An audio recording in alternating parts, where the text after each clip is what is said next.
உங்கள் வெட்கத்துக்கு பதிலாக இரண்டத்தனையாய் பலன் வரும். லட்சைக்கு பதிலாக தங்கள் பாகத்தில் சந்தோஷப்படுவார்கள். அது நிமித்தம் தங்கள் தேசத்தில் இரட்டிப்பான சுதந்திரம் அடைவார்கள். நித்திய மகிழ்ச்சி அவர்களுக்கு உண்டாகும். ஏசாயா 61:7. For your shame you shall have double, and for confusion they shall rejoice in their portion. Therefore in their land they shall possess the double. Everlasting joy shall be unto them. Isaiah 61:7. ஆண்டவரும் இரட்சகருமாகிய இயேசு கிறிஸ்துவின் நாமத்தினாலே God கோஸ் ஈஸ் ministration YouTube channel வாயிலாக உங்களை சந்திப்பதில் பெரும் மகிழ்ச்சி அடைகிறேன். தேவனாகிய கர்த்தர் இந்த மாதத்திலே தம்முடைய வார்த்தைகளை நிறைவேற்ற உண்மையுள்ளவராயிருக்கிறார். ஆதலால் அவர் சொன்ன வார்த்தையின்படியே நிறைவேற்றுவார். நாம் கண்ட எல்லா துயரங்களுக்கும், சூழ்நிலைகளுக்கும், பிரச்சனைகளுக்கும், கடன் பாரங்களுக்கும் பலனாக தேவனுடைய வார்த்தையை பிடித்து கொள்ளுவோம். நிச்சயம் தேவனாகிய கர்த்தர் தம்முடைய வார்த்தையின்படியே நம்மை ஆசீர்வதிப்பார். இந்த 2வது மாதத்திலே ஒவ்வொரு நாளும் தேவனுடைய வார்த்தையை கேளுங்கள், அறிக்கை செய்யுங்கள், விசுவாசியுங்கள். கர்த்தர் சொன்ன வாக்குத்தத்தங்களை அவர் நிறைவேற்றுவார் என்று விசுவாசிப்போம், காத்திருப்போம். தேவனாகிய கர்த்தர் இந்த மாதத்திலே பெரிய காரியங்களை செய்வாராக. ஆமேன்.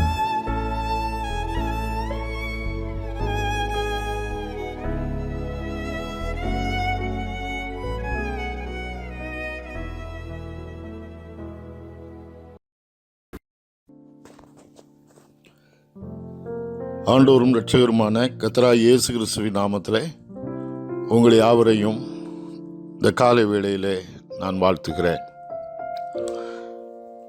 நம்முடைய இந்த காலை தியானத்திற்கென்று நான் எடுத்துக்கொண்ட தேவனுடைய வார்த்தையானது ஆதியாமத்தின் புத்தகம் 15ஆம் அதிகாரம் 1ஆம் வசனம். ஆதியாமம் 15:1 நான் வாசிக்கிறேன். இந்த காரியங்கள் நடந்த பின்பு கர்த்தருடைய வார்த்தை ஆபிரகாமுக்கு தரிசனத்திலே உண்டாகி, அவர், ஆபிரகாமே, நீ பயப்படாதே, நான் உனக்கு கேடகமும் உனக்கு மகா பெரிய பலனுமாயிருக்கிறேன் என்றார். இந்த வார்த்தை ஆரம்பிக்கும் பொழுதே இந்த காரியங்கள் நடந்த பின்பு கர்த்தருடைய வார்த்தை ஆபிரகாமுக்கு தரிசனத்தில் உண்டாகி, அவர், ஆபிரகாமே, நீ பயப்படாதே, நான் உனக்கு கேடகமும் உனக்கு மகா பெரிய பலனுமாயிருக்கிறேன் என்றார் என்று சொல்லப்பட்டிருக்கிறது.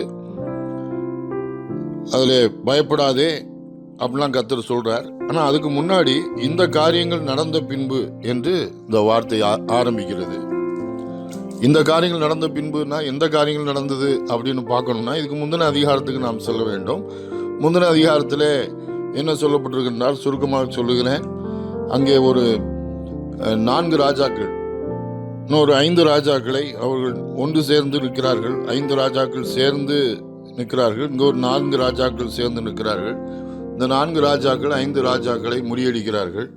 அதில் யார் முறியடித்து ஓடினவங்கன்னா சோதமின் ராஜாவும் கொமரோவின் ராஜாவும் அவர்கள் முறியடிக்கப்படுகிறார்கள், ஓடிவிட்டார்கள்.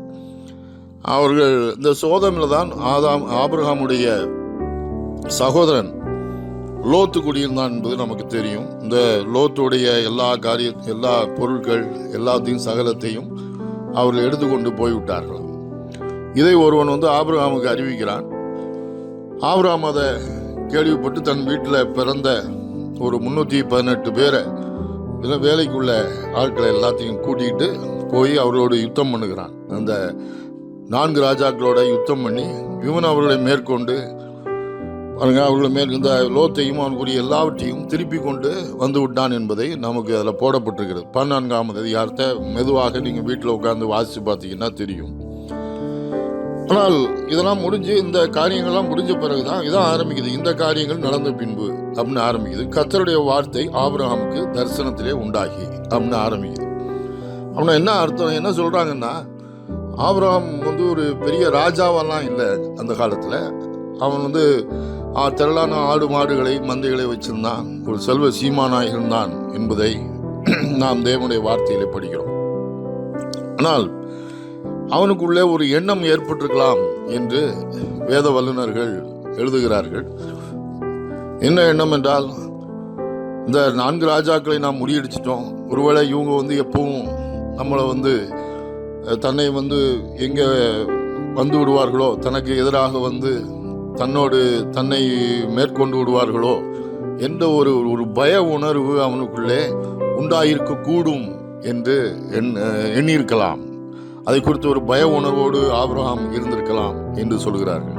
அதனால தான் கர்த்தர் வந்து சொல்றாரு, கர்த்தருடைய வார்த்தை இந்த காரியம் நடந்த பின்பு ஆபிரகாமுக்கு தரிசனத்தை உண்டாகி அவர் அதனால தான் ஆபிரகாம் பார்த்து சொல்றார், நீ பயப்படாதே, நான் உனக்கு கேடகமும் உனக்கு மகா பெரிய பலனுமாய் இருக்கிறேன் என்று சொன்னார் என்று சொல்கிறார்கள். பிரியமானவர்களே, நம்முடைய வாழ்க்கையிலும் கூட நீங்கள் ஆண்டவரை தெரிந்து கொண்ட தேவனுடைய மனுஷராக இருப்பீங்கன்னா, நீங்கள் ஆண்டவருக்குள்ளே வந்திருப்பீங்கன்னா பாருங்க, ஆண்டவருடைய வாழ்க்கையில் உங்களை ஆண்டவருடைய அன்பை நீங்கள் ருசித்திருப்பீர்கள். நமக்கும் வாழ்க்கையில் எப்பொழுதுமே நம்முடைய சூழ்நிலைகள் ஒன்று போலவே இருக்கும் என்று நாம் சொல்லிவிட முடியாது. ஒரு நாள் நல்லா இருக்குது, ஒரு நாள் திடீர்னு சில பிரச்சனைகள் வருது, போராட்டங்கள் வருது, வாழ்க்கையில் ஏற்றத்தாழ்வுகள் சில வேளைகளில் வரத்தான் செய்கிறது. எவ்வளோதான் காரியமாக இருந்தாலும் வாழ்க்கையில் சவால்கள், பலவிதமான சவால்களை மேற்கொள்ளுகிறோம், பிரச்சனைகளை மேற்கொள்ளுகிறோம். இந்த உலகத்திலே நமக்கு பிரச்சனையே கிடையாது என்பது அல்ல. எந்த பிரச்சனை வந்தாலும் வேதவசனம் என்ன போதிக்கிறது என்றால், வேதாகமம் பிரச்சனையே வராது இந்த உலகத்திலங்கிறது இல்லை. ஆனால் பிரச்சனைக்கு மேலே நமக்கு ஜெயத்தை தருகிற தேவன் நமக்கு இருக்கிறார் என்பதுதான் நமக்குள்ள நம்பிக்கை. கர்த்தர் நம்ம கூட இருக்கிறாருங்கிறது காரியம். இந்த காலை வேளையிலும் கர்த்தருடைய வார்த்தை நமக்கும் வருகிறது. பாருங்க, ஆபிரகாமோடு இந்த சூழ்நிலையில ஆபிரகாம கர்த்தர் இந்த பய உணர்வோடு விடலை. வாழ்க்கையில அவனை தேற்றும்படி, அவனை தைரியப்படுத்தும்படி கர்த்தருடைய வார்த்தை அவனுக்கு உண்டாகினது. கர்த்தருடைய வார்த்தை அவனுக்கு வந்தது. அவனுக்கு தரிசனத்தில் கண்டான் என்று போட்டிருக்கிறது. நம்மிலும் அநேகர் பாருங்க, பல சூழ்நிலைகளிலே கர்த்தர் நம்மோடு பேசுகிறார். இப்போ நீங்க இந்த வார்த்தையை கேட்டுட்டு இருக்கிறீங்க, கர்த்தர் இந்த வார்த்தையின் மூலம் உங்களோடு பேசுறார். நீங்க கேட்குறீங்க. நீங்க அநேக வழியில் பரிசுத்த வேதாகமத்தை எடுத்து நீங்க படிக்கும் பொழுதே இப்படிப்பட்ட தேவனுடைய கர்த்தர் உங்களோடு பேசுகிறதை உங்களால் உணர முடியும். வாழ்க்கையில பலவிதமான பிரச்சனைகளோடு இருக்கும்போது தேவனுடைய வார்த்தை உங்களோடு பேசும். கர்த்தருடைய வார்த்தை உங்களுக்கு வரும், பல்வேறு சூழ்நிலையில உங்களுக்கு வரும். அப்போ கர்த்தர் வந்து நம்முடைய வாழ்க்கையில சில வேளையில கர்த்தரே நம்மகிட்ட பேசுறதை உணர முடியும். இதுதான் அவங்கள சில சூழ்நிலையில ரொம்ப பிரச்சனைகள், வாழ்க்கையில பலவிதமான அங்கலாய்ப்புகள், பலவிதமான திகைப்புகள் வாழ்க்கையில இருக்கும்போது கர்த்தரே நம்மகிட்டே உள்ளுக்குள்ளேருந்து ஒரு பேசுகிறதை நம்மளால சில வேளையில் உணர முடியும். கர்த்தருடைய வார்த்தை வந்துட்டுனா அப்புறம் தைரியமாயிடும் வாழ்க்கையில். எனவே பாருங்க, கர்த்தருடைய வார்த்தை நமக்கு வந்து தேற்றல்னா நம்மளால் அந்த உலகத்தில் வாழ முடியாது. நிறைய சூழ்நிலைகளை மேற்கொண்டு வாழ முடியாது. அதனால தான் மனுஷனுக்கு வாழ்க்கையில் நம்பிக்கையற்ற மனுஷர்களாக இருக்கிறார்கள். ஏன்னா அதுதான் தேவன் வேணும், கர்த்தர் வேணும். இதை சொல்றவர் யாரு? இப்போ பாருங்க, இந்த ஆபிரகாமுக்கு வாழ்க்கையிலும் இப்படி தான் இருந்தது. இப்போ நீங்கள் கேட்டுட்டு இருக்க உங்கள் வாழ்க்கையிலும் பல பிரச்சனைகள் இருக்கலாம். நீங்கள் பலவிதமான பிரச்சனையோடு இருக்கலாம், பலவிதமான கஷ்டத்தோடு இருக்கலாம், பாரத்தோடு இருக்கலாம், சவால்களோடு இருக்கலாம், பலவீனங்களோடு இருக்கலாம். என்ன செய்யறதுனே தெரியலையே, எல்லா வழியும் அடைக்கப்பட்டிருக்குது, என்ன பண்ணுறதுன்னு தெரியாமல் இருக்கலாம். ஆனால் கர்த்தருடைய வார்த்தை உங்களுக்கும் இருக்கிறது. இது ஆபிரகாமுக்கு தான் சொன்னாருங்கிறது இல்லை, தேவனுடைய வார்த்தை உங்களுக்கும் சேர்த்தான் எழுதப்பட்டிருக்கிறது. இப்போ சொல்றாரு, முதலாவது என்ன சொல்றாரு தெரியுமா? ஆபிரகாமே நீ பயப்படாதே. முதலாவது சொன்னது அதுதான். இன்னைக்கு உங்களையும் அதுதான் சொல்றாரு கர்த்தர். உங்க பேரை சொல்லிட்டு சொல்றாரு, நீ பயப்படாதே அப்படிங்கிறாரு. உங்களை பார்த்து கர்த்தருடைய வார்த்தை வருது. நீங்க யாராவும் இருக்கலாம், நீ பயப்படாத அப்படின்னு கர்த்தர் சொல்றாரு. பயப்படாதப்பா, பயப்படாதம்மா அப்படின்னு சொல்றாரு. சொல்றவர் யார் தெரியுமா? சொல்றவர் சாதாரண ஆள் கிடையாது. ஏதோ சொல்கிற ஆள் வந்து ஒரு பலவீனமான ஆள், சொல்கிறவர் ஒன்றும் இல்லாத ஆள், ஒரு அதிகாரமே இல்லாத ஆள் அப்படிங்கிறார். சர்வலோகத்துக்கும் அண்ட சராசரங்களுக்கும் அவர்தான் ஒரே ஆண்டவராக இருக்கிறார். வானத்துக்கும் பூமிக்கும் அண்ட சராசரங்களுக்கும் அவர்தான் ஆண்டவர். அவர் சர்வ வல்லவர். அவர் அடுத்த அதிகாரத்தில் பார்த்தீங்கன்னா 2 அதிகாரம் சரி 17 அதிகாரத்தில் சொல்றாரு. அதே ஆபிரகாமை பார்த்து சொல்றாரு, ஆபிரகாமே நான் சர்வ வல்லமையுள்ள தேவன் சொல்றாரு. அப்படிப்பட்டவர், வானத்தையும் பூமியும் உண்டாக்குனவர், பேசுறவர். பாருங்க, இன்னைக்கும் கர்த்தர் சொல்றாரு, நீ பயப்படாத. வாழ்க்கையில் பாருங்க, இன்னொன்று சொல்கிறேன், என்னதான் தேவன் இந்த ஆபிரகாம்கிட்ட பேசுகிற வானம் பூமி உண்டாக்குன தேவன் கர்த்தர் எல்லாவற்றையும் தன்னுடைய தெய்வீக கட்டுப்பாட்டின் எல்லையின் கீழ் தான் எல்லாவற்றையும் இயங்க வச்சிருக்கிறார். எல்லாம் அவருக்கு கீழே தான் இயங்கிட்டு இருக்குது. எல்லாத்துக்கும் மேலேயும் அதிகாரம் உடையவர் அவர் தான். அவரை மிஞ்சி எதுவுமே என்ன செய்ய முடியாது, போகவே முடியாதுன்னு சொல்றாங்க. அவர் சர்வ வல்லமை உள்ள தேவன். எல்லாம் அவருடைய கட்டுப்பாட்டுக்குள்ள தான் இருக்குது. அப்போ அவர் நம்மகிட்ட இடைப்படுறார். நீ பயப்படாதன்னு சொல்லிட்டாருன்னா வாழ்க்கையில் நம்ம பயப்பட வேண்டிய அவசியமே இல்லை. வாழ்க்கையில் கர்த்தர் சொல்றார் பயப்படாத அப்படிங்கிறார். அடுத்தாப்புல பார்த்தீங்கன்னா இன்னொரு வார்த்தையை சொல்லப்பட்டிருக்கிறது, இதை சொல்லிடுறேன். நான் உனக்கு கேடகமும் என்ற ஒரு வார்த்தையை பயன்படுத்துறார். வாழ்க்கையில அப்படி வந்துருமோ, இப்படி வந்துருமோ, இப்படி ஆயிருமோ, அப்படி ஆயிருமோன்னு நினைக்கிறோம். ஆபிரகாமுக்கும் அப்படிப்பட்ட உணர்வுகள் வந்தது. கொஞ்ச நேரம் அப்படியே கொஞ்சம் சிந்தனையை அப்படியே விட்டுட்டீங்கன்னா போதும். வாழ்க்கையில நமக்கு அப்படி இருமோ, அப்படி ஆயிருமோ, இப்படி ஆயிருமோ, பல விதமான உணர்வுகள் வர ஆரம்பிக்கிறோம். வாழ்க்கையில பல சிந்தனைகள் வர ஆரம்பிக்கும். அப்போ ஆபிரகாம்கிட்ட கர்த்தர் அதனால தான் பேச, நான் உனக்கு கேடகமாக இருக்கிறேன், நான் உனக்கு கேடகம் அப்படிங்கிறேன். நானே கேடகம்ங்கிறாரு. பாருங்க, இந்த கேடகம்ங்கிற வார்த்தையை ரொம்ப ஃபெமிலியராக ரொம்ப நம்ம பயன்படுத்துகிற இடம் எபேசியர் 6ஆம் அதிகாரத்தில் நம்ம பார்க்குறோம் இல்லையா. சர்வாயுத வர்க்கம் என்ற ஒரு அந்த சாப்டரில் போடப்பட்டிருக்கிறது இல்லையா. எபேசியர் 6ஆம் அதிகாரத்தில் சர்வாயுத வர்க்கத்தை குறித்து அப்போஸ்தலனாகிய பவுல் எபேசு பட்டணத்து மக்களுக்கு எழுதுகிற நிருபத்தில் எழுதுகிறார்.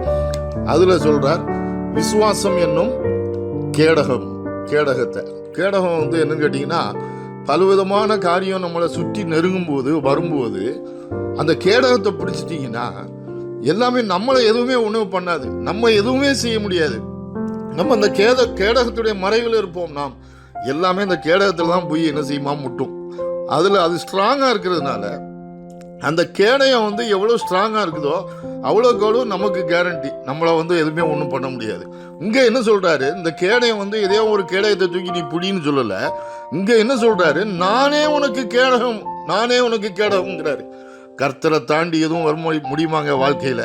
நானே நிற்கிறேன்ப்பா உனக்கு முன்னாடி, நானே நிற்கிறேன், நானே உனக்கு மறைவிடமாக இருக்கிறேன், நானே உன்னை சுற்றிலும் இருக்கிறேன், எதுவும் ஒன்று பக்கத்தில் வர முடியாது, நெருங்க முடியாது அப்படிங்கிறார் வாழ்க்கையில். பாருங்க, அப்புறம் இன்னைக்கு நிறைய பேருக்குள்ள பயம் இன்னைக்கு இல்லையா. இந்த கொரோனா வைரஸ் அப்படி இப்படின்னு சொல்லி பலவிதமான காரியங்கள், பயப்படுவதற்கு நமக்கு இந்த உலகத்தில் நிறைய காரியங்கள் இருக்கிறது. ஆனால் அப்படி ஆயிருமோ, எதுவும் நமக்கு வாழ்க்கையில நடக்காதுன்னு சொல்றாரு. அடுத்த வார்த்தை சொல்றாரு, நான் உனக்கு கேடகமும் மகா பெரிய பலனுமா இருக்கிறேன். ஐ எம் யுவர் ரிவார்டு என்று சொல்கிறார். பெலன்னு சொல்ல பலன் என்று சொல்கிறார். ரிவார்டு என்று சொல்லப்பட்டிருக்கிறது ஆங்கில வேதாகமத்திலே. ரிவார்டு, நன்மைகள், நமக்கான ரிவார்டை கொடுக்கிறவர் அவர். நல்ல ரிவார்டை நமக்கு வாழ்க்கையில நல்ல ரிவார்டுகளை கர்த்தர் நன்மைகளை நமக்கு அருளி செய்கிறார். உங்களுடைய வாழ்க்கையில உங்களுக்கு வர வேண்டிய எல்லா நன்மையையும் உங்களுக்கு கொடுக்கிறார். அவரே நன்மைக்கு எல்லா ஊற்றுக்கும் காரணர். அவரே நன்மையாக ஊற்றுக்கும் காரணராக இருந்து எல்லாவற்றையும் நமக்கு வாழ்க்கையில அருளி செய்கிறவர். வாழ்க்கையில அது எப்படி நடக்கும், இது எப்படி நடக்கும், எல்லாத்தையும் கொடுப்பார், எல்லாத்தையும் தருவார். எல்லாம் வர வேண்டியதெல்லாம் வரும், உங்களுக்கு எல்லாம் நடக்க வேண்டியதெல்லாம் நடக்கும். அதனால வாழ்க்கையில இதையும் குறித்து கவலைப்பட வேண்டாம். இதுதான் கர்த்தர் இன்னைக்கு காலை வேளையில உன்னோட சொல்றார். இன்னைக்கு காலையில தைரியமா இருங்க, நல்ல ஆண்டவரோட ஜீவிங்க, நல்ல ஆண்டவருக்காக வாழுங்க. இந்த தேவனை அறிகிற அறிவிலே வளருவோம். இன்னும் பார்த்தீங்கன்னா இதெல்லாம் ஆரம்பம்தான். இதில் இன்னும் உள்ளுக்குள்ளே போக போக அவரை நாம் அறிய ஆரம்பிக்க முடியும். அவருடைய வழிகள் என்ன, அவருடைய வழிகளெல்லாம் அறிய ஆரம்பிக்க முடியும். எனவே இந்த காலை வேளையிலும் நீங்கள் ஒருவேளை பயத்தோடும் விரக்தியோடும் இருந்திருக்கலாம். இவருடைய தெரியாது, எனக்கு தெரியாது. ஆனால் கர்த்தர் உங்கள்கிட்ட பேசுகிறார். கர்த்தர் உங்களை நேசிக்கிறார். நம்ம நினைக்கிறோம் நிறைய வேளையில் கர்த்தர் நம்மளை நேசிக்கல. இல்லை, அவர் உங்களை நேசிக்கிறதுனால தான் அந்த வார்த்தை உங்களுக்கு வருது. நீ பயப்படாதன்னு சொல்கிறார். பயப்பட வேண்டாம், நான் உனக்கு கேடகமாக இருக்கிறேன். ஆபிரகாமுக்கு நான் கேடகமாக இருந்தேன், அவனுக்கு மாத்திரம் இல்லை உனக்கும் கேடகமாக இருக்கிறேங்கிறார். இன்னைக்கு நமக்கு கேடகமாக இருக்கிறார். நமக்கு நல்ல ஒரு ரிவார்டாக அவரே இருக்கிறார். அவர் உள்ளுக்குள்ளே இருக்கும்போது நமக்கு நடக்க வேண்டியது எல்லாம் காரிய சித்தி உண்டாகும். வாழ்க்கையில் இந்த உலகத்திலும் வாழ்ந்திருப்போம். மறுமையிலும் கர்த்தர் நல்ல வாழ்க்கையை நமக்கு வைத்திருக்கிறார். சந்தேகமே கிடையாது. நாம் ஜெபிக்கலாம். அன்பின் பரலோக பிதாவே, கர்த்தராகிய இயேசு கிறிஸ்துவின் நாமத்தில் வருகிறோம். இந்த நல்ல வேலைக்காய் ஸ்தோத்திரம். இந்த வேளையிலும் இந்த வார்த்தையை கேட்டுக்கொண்டிருக்கிற ஒவ்வொரு தேவ பிள்ளைகளுக்காய் ஜெபிக்கிறேன். நம்முடைய வெவ்வேறு சூழ்நிலைகளில் இந்த காலை வேளையில் இருந்திருக்கலாம். ஆனாலும் நீர் அவரோடு பேசியிருக்கிறீர். கர்த்தாவே, பயப்படாதே என்று சொல்கிறீர். அவருடைய வார்த்தையை கொடுக்கிறீர், நேசிக்கிறீர். நான் உனக்கு கேடகமும் உனக்கு மகா பெரிய பலனுமாய் இருக்கிறேன் என்று சொல்லுகிறீர். கர்த்தர் இந்த வார்த்தையினாலே அவளை தைரியப்படுத்தும், தொடர்ந்து பலப்படுத்தும். உடைய ஆவியானவர் தாமே கூடவே இருந்து அவர்களை பலப்படுத்தி, திடப்படுத்தி, தைரியப்படுத்தி வழிநடத்தும்படி ஜெபிக்கிறேன். நடக்க வேண்டியது எல்லா காரியமும் நடக்கட்டும், வர வேண்டியதெல்லாம் வரட்டும், எல்லா தடைகள் நீங்கட்டும் இயேசு கிறிஸ்துவின் நாமத்தில். எல்லா வழிகள் திறக்கட்டும் இயேசு கிறிஸ்துவின் நாமத்தில். எல்லா வழிகளை உண்டாக்கி கொடுத்துள்ளோம். நீர் நல்லவர் என்பதை ருசிக்கட்டும் கர்த்தாவே. கூடவே இருக்கிறீர் என்ற உணர்வை கொடுத்துள்ளோம். தைரியப்படுத்தும், ஆசீர்வதியும். இயேசு கிறிஸ்துவின் நாமத்தில் ஜெபிக்கிறோம் அன்பின் பிதாவே, ஆமென்.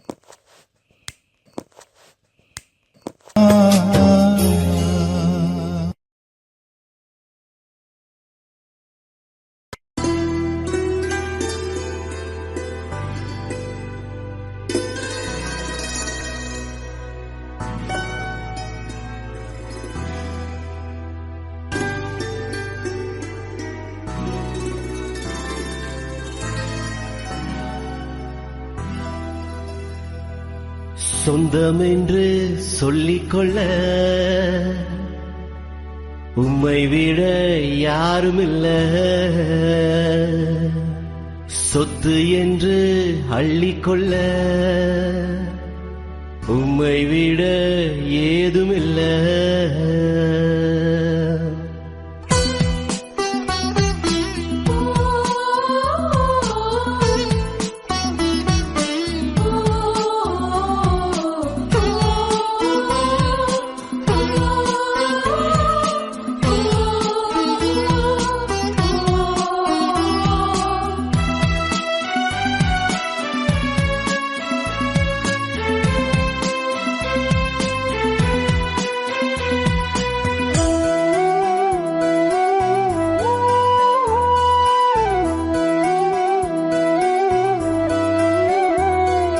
சொந்தமென்று சொல்லிக்கொள்ள உம்மை விட யாருமில்ல. சொத்து என்று அள்ளிக்கொள்ள உம்மை விட ஏதுமில்ல. இயேசுவே, இயேசுவே, எல்லாம் இயேசுவே. இயேசுவே, இயேசுவே, எனக்கெல்லாம் இயேசுவே. சொந்தமென்று சொல்லிக்கொள்ள உம்மை விட